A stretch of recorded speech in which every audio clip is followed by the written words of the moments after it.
Welcome to yet another edition of the Isobar, the highs and lows of meteorology. Just basically three weather nerds sitting around talking weather, and we hope you find it interesting. And judging from the response so far, you have. So we appreciate your support, your viewership, your listenership, however it is you're taking in the content.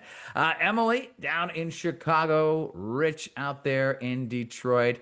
It's been, 2 weeks since we chatted last, and it's been an interesting stretch. We have to jump right in with the obvious elephant in the room. It is big, it's gray, it's not technically an elephant, but it's everywhere. The wildfire smoke has been brutal. Yeah, it really has. Right. I want It's to start been down with you in Chicago, Emily, because you and Milwaukee, we've been like top of the world charts for bad air lately. Yeah, we rounded out the month of July, coming in second with the second worst air quality in the world on July 31st, right here in the Chicago area. So that's never, the headline that you want to see.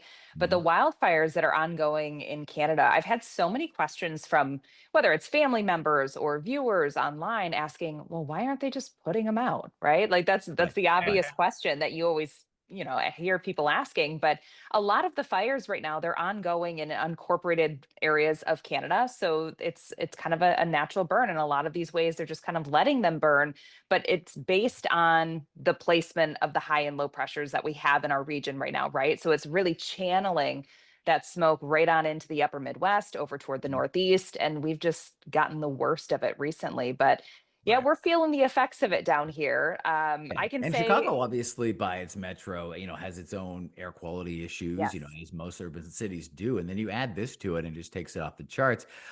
Rich and I, before we even jumped online here, we were talking a bit offline about the impact here. And as you pointed out, Emily, so many people saying, why don't they just put it out? Rich, you had a great story. A friend of yours talking about the infrastructure and what it takes to do this.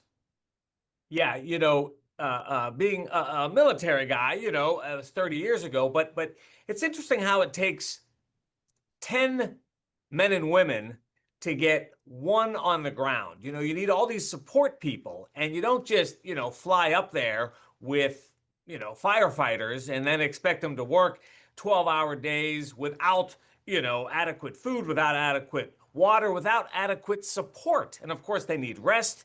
And the list goes on and on and on. It just like people saying, why don't they just put them out? Or people saying to me, like, why don't they just fly 10,000 people up there and deal with it?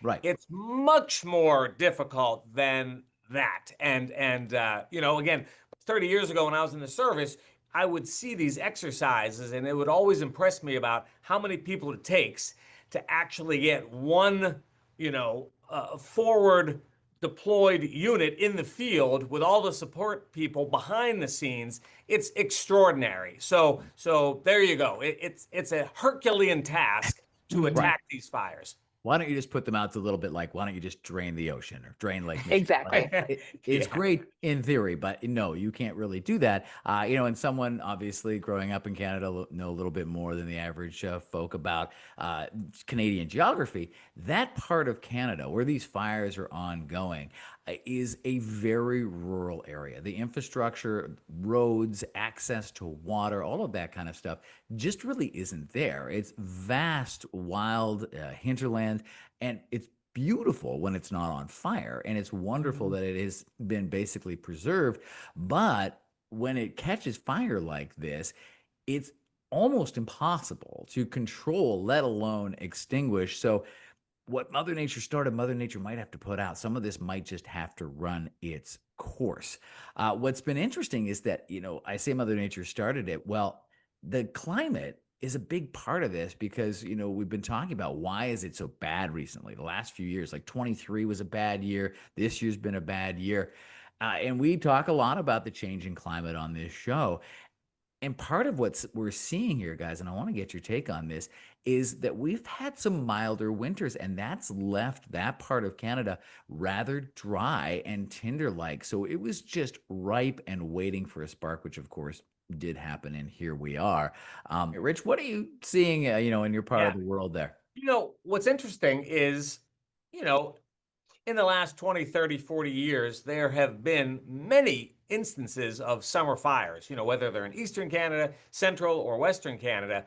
But, these last couple summers, we've had the winds in the mid-level of the atmosphere to bring the smoke down.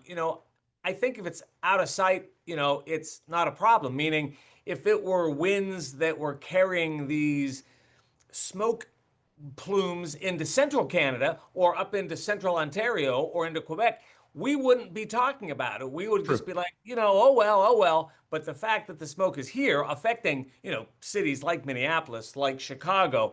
I mean, I was looking yesterday, even into Nova Scotia, they have very poor air quality, in far eastern Canada. And I've also read that some of the smoke is getting into Europe. And it's really extraordinary, and there's no solution. I mean, you two know more than I. There is no just one button to press and make Right. all of this go away. Right. It goes back to why don't they just put it out, right? I Yeah. mean, there is no magic button, and we do talk a lot about climate change on this show, and I want to be very clear. This is by no means a political discussion. We're talking about the science of what our planet is doing and how our planet is changing. And there's just certain things that are different now than they were 5, 10, 15, 20, 30 years ago. And one of the things is that we're creating an atmosphere, or creating a climate rather, that at the moment at least is fostering bigger fires and whipping them with more wind, drying out timber. And it's going to mean that we have to adjust, whether that's to adjust to help to mitigate climate change, or on the other side, adjust to figure out better infrastructure to help battle these and to be able to contain them a little bit better. I think you've got a really good point there, Rich. Like, it's all about the not in my backyard factor, right? If the wind was taking this over Hudson Bay and up over Greenland, would it even be making news? Yeah, and I Probably know. not. Go ahead, Emily. I'm sorry. No, I was just going to say, I know we've been talking a lot about Canada too, but I wanted to mention I read this really, really interesting article about the fires that are ongoing in California right now. And as of mid-July, we've already surpassed the amount of acres that burned last year in Oh, wow. California. Yes. So over 200,000 acres have burned in California so far this year. And that's not even counting some of the recent really large fires that have sparked up since mid-July. Like, ongoing right now, we have a fire called the Gifford Fire that exploded in size to about 65,000 acres, and this is as of the first week of August. That's where those acres are for the Gifford Fire. But I mean, it's everywhere. It's not just, Canada. It's also not that California is our backyard, but it is here in America, and I think right now, especially because what we're dealing with is the Canada wildfires, we forget that it's ongoing too in our country as well, especially over in California right now. It's been pretty bad this year. Yeah. No, that's a really Yeah. good point. Yeah, I hadn't heard that stat. That really kind of drives it home, right? That it's actually more than when it was making, massive international headlines. Part of Rob, before you Sure, move go ahead. on, I just want to interject one thing, and both of you know this, but I think people at home may not know this, but we've had gigantic fires in the Great Lakes historically. Not in modern times, but back in the 1860s, 1870s, 1880s, there were enormous fires in Wisconsin, in the UP, in northern Michigan. They killed a lot of people. Now again, times have changed.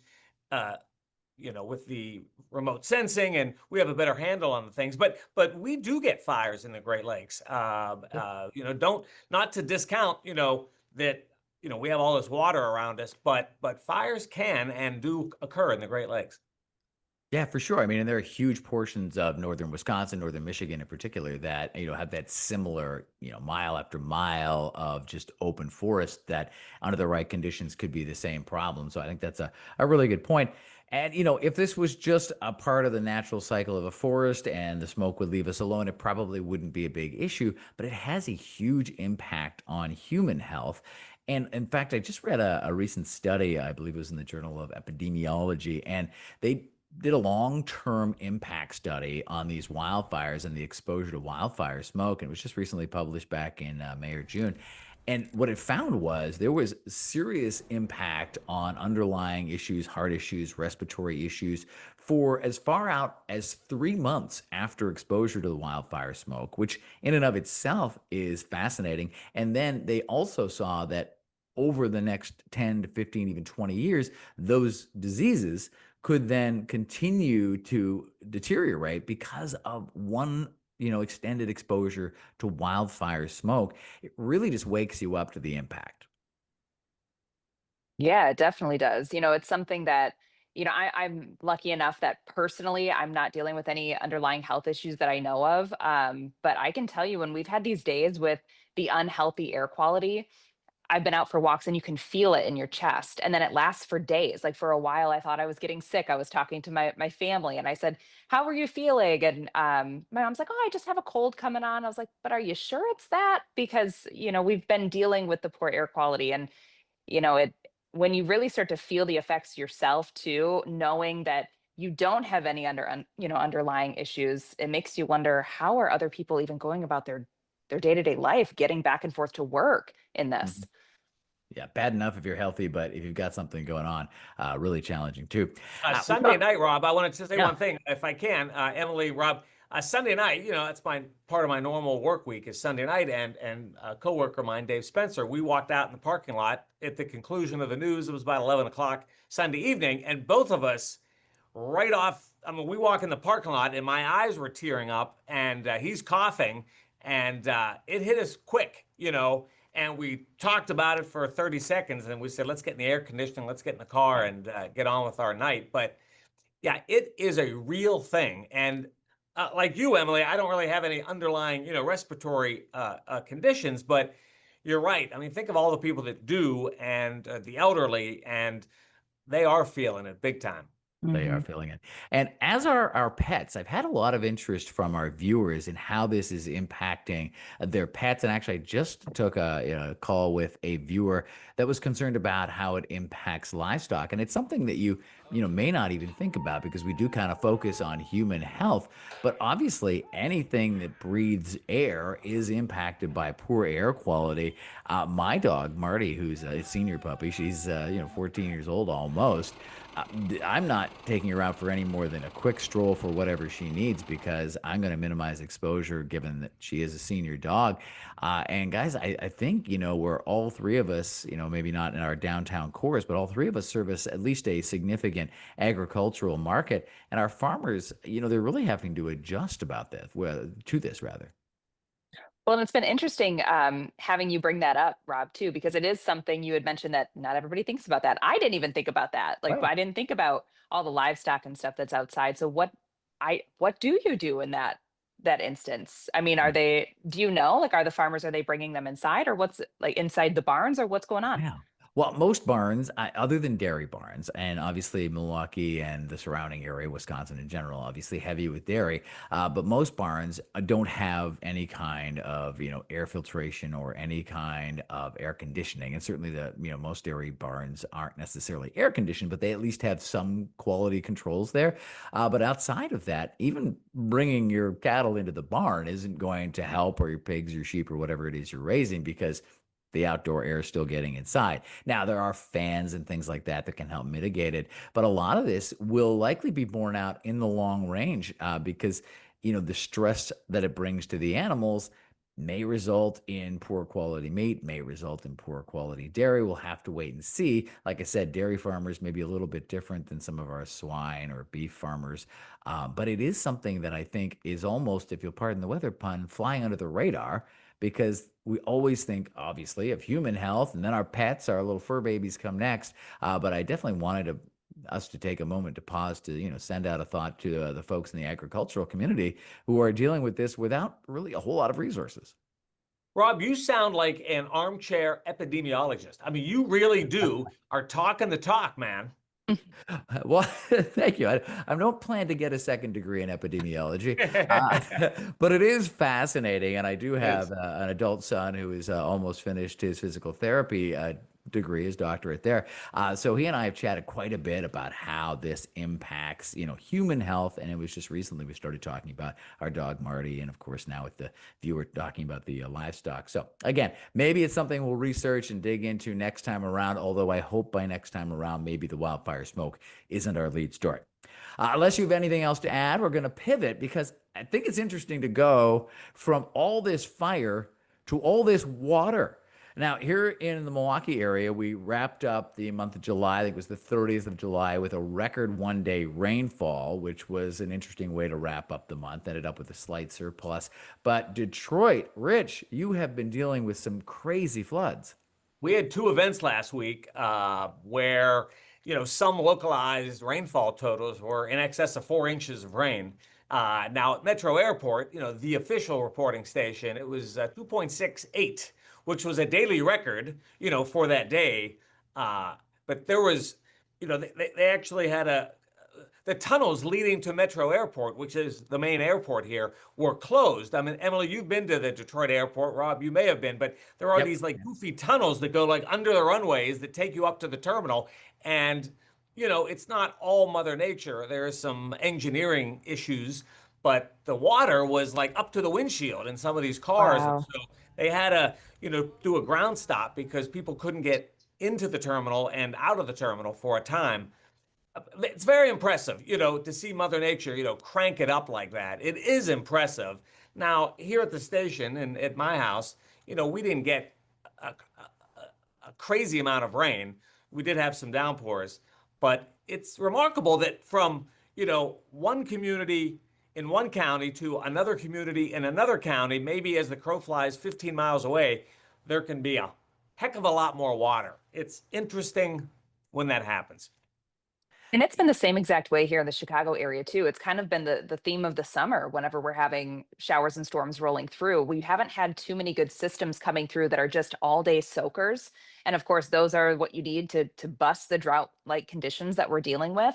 But it's been the same deal here. Every time we get rain, we end up having these really, really heavy showers that end up back building over the same area. So I was actually kind of interested when the stats came out for Chicago in July that we only came in about a half inch above average when it came to our rain. Because if you were to ask most people around here, how the last couple weeks have been, they would say, well, we've had a lot of really, really heavy rain, but it's been so localized too. Same that you were, mentioning, Rich, that, right at the airport at O'Hare, that is our official, recording station, it came in about a half inch above normal and it wasn't so bad right there at that particular airport, but it was totally different at Midway, came in way above average. So, this localized nature of the showers and storms that we've had, that began early in the spring. And it seems like the same weather patterns have just been really holding and sticking with us throughout the summer.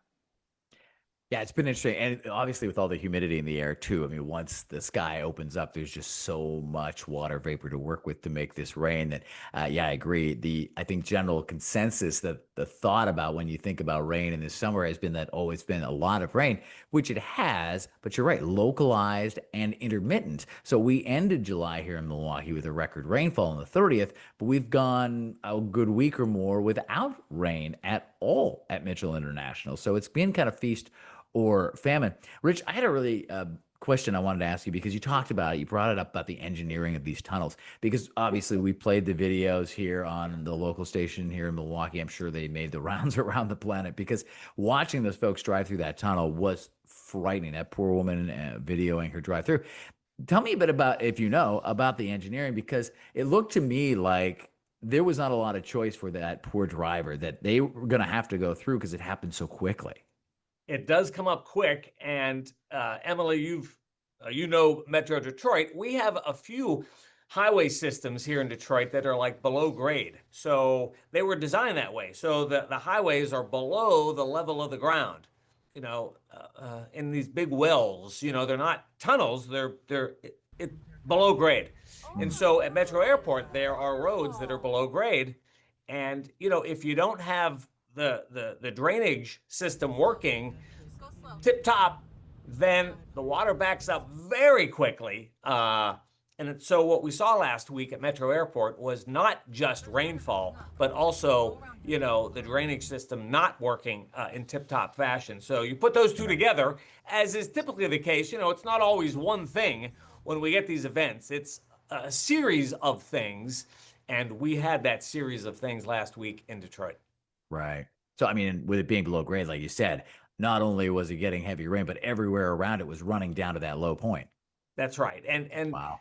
again, I'm not one to point fingers at engineers or at the Wayne County officials, not at all. I'm sure they do a fine job. But when you get these high, on the bell curve, when you get these events that are outside the norm, it's amazing to see how things can go downhill quickly. Yeah, fascinating. And we always say, turn around, don't drown, like I said. But, watching that video, I had to think this happened faster than that poor driver could even react. Yes, and it's scary. I mean, we've seen it over and over again. It's a scary thing, to be in that kind of water. We're not talking about, a 2-inch puddle. We're talking about a torrent of water. It's not good. It's not good. I preach it all the time. It's one of my things, be safe around water. And I always say, like, when we get these flooding events, area creeks, rivers, and streams can be, unpredictable in how fast they rise. Mhm. And I always tell moms and dads, keep the kids away from these little, backyard creeks because bad things happen. Yeah, for sure. We don't want tragic stories. The other thing we wanted to talk about a bit today, speaking of water and sticking with that theme, Great Lakes water levels. Interesting to talk about that, given everything that's been going on. It is. There are high levels of water, which are great for the freighters and commerce and usually good for recreation. And then there are very low levels on the Great Lakes, which are not good for commerce and not good for recreation. So, in the last 10 years, we've had very high levels. We're back close to normal now. So even though we've had all this rainfall, Great Lakes basin wide, we're actually very close to average levels on all the Great Lakes. And because the levels have been so high for the last 10 years, let's say, that people come up to me and say, boy, Rich, the levels are really low on Lake St. Clair or on the connecting channels, the Detroit River or the St. Clair River.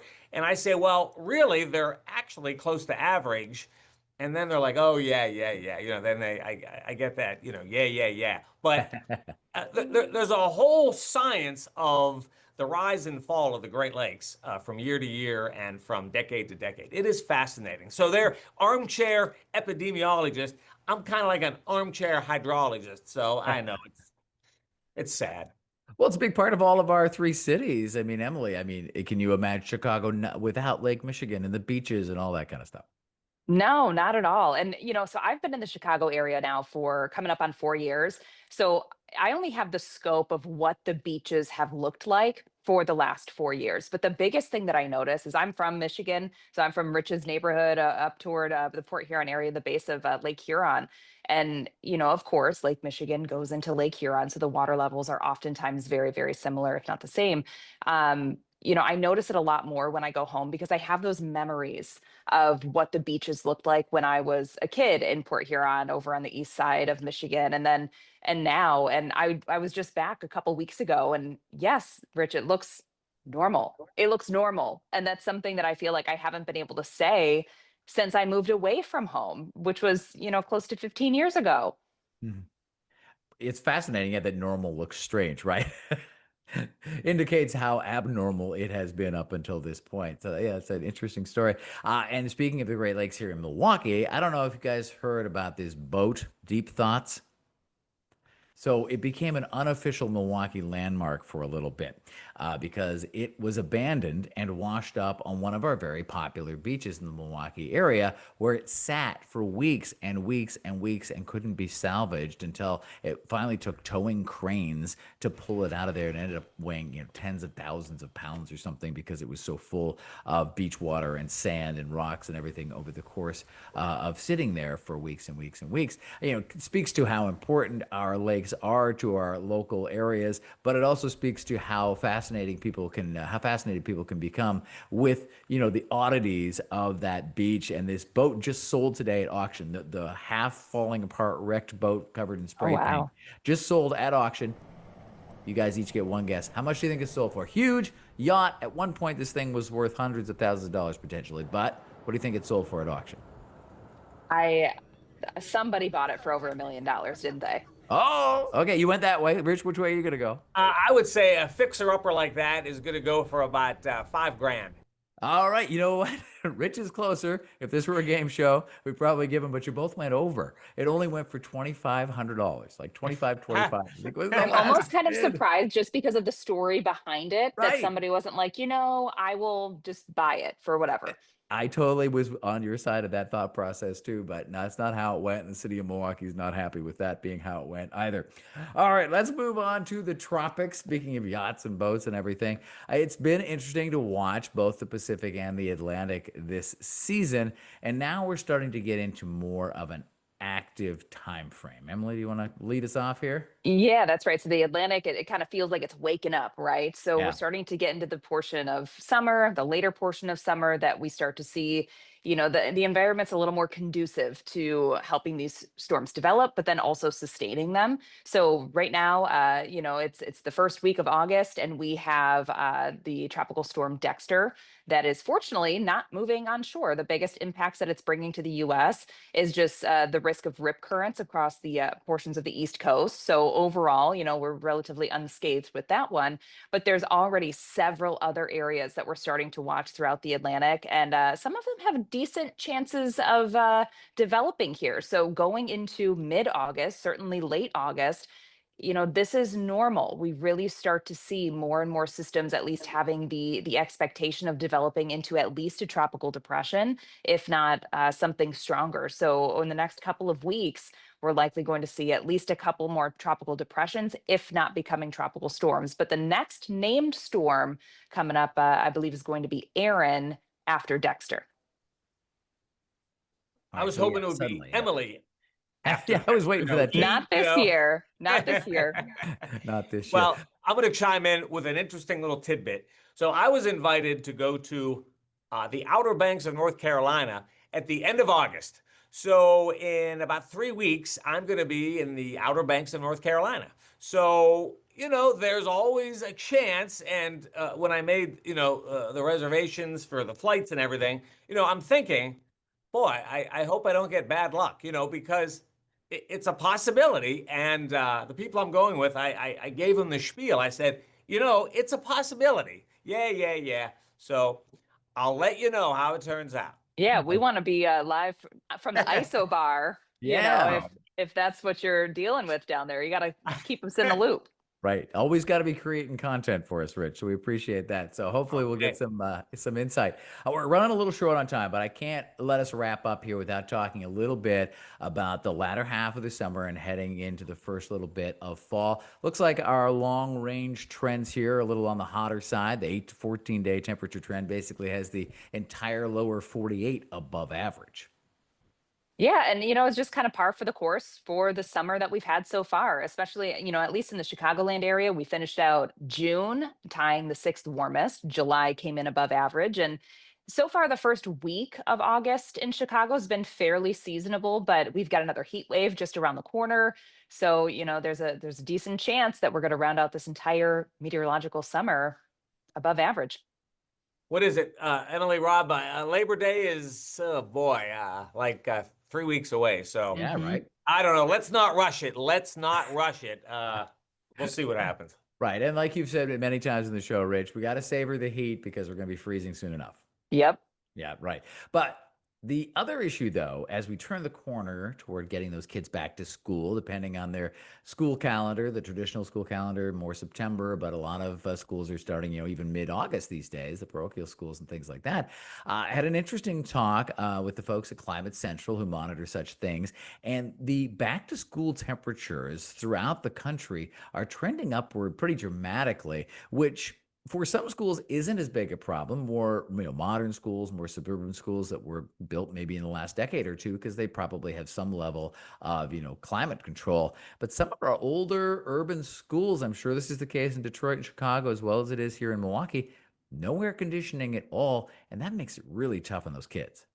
Yeah, it definitely makes it tough for the kids, to even keep their focus. I think a lot of times when you're sitting, stagnant in a classroom when it's this hot, but I don't this is another thing that I don't have the answers to, right? The answer is air conditioning, and there's no money to fund that in a lot of communities with the public schools. So unfortunately, maybe someday down the road, if it ends up becoming, do we change up the school year? Do Yeah.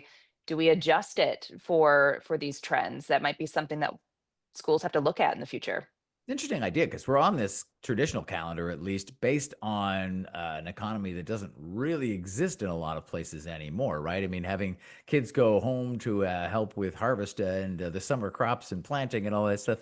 I mean, that's still a thing for a lot of the farm kids that we were talking about earlier. But Rich, like, in Detroit, that's not a thing, not really city of Milwaukee or city of Chicago either. Now, listen, when we were kids, I mean, we walked uphill 5 miles each Both ways. way, both ways, 20 inches of snow. We had 90-degree days. I mean, we made it. I'm just being flip there. Sure, sure. It's a real thing, Yeah. Like Emily says, there's no easy solution for that one there. I mean, everyone will have an opinion, politicians will have an opinion, school districts will have an opinion, moms and dads are going to have an opinion, tourism boards are going to have an opinion. Mhm. It's a tough one. Something that we've seen though too, especially since the pandemic, is a lot of these schools and students, they have the option for e-learning. So we've even seen True. that here in the Chicago area.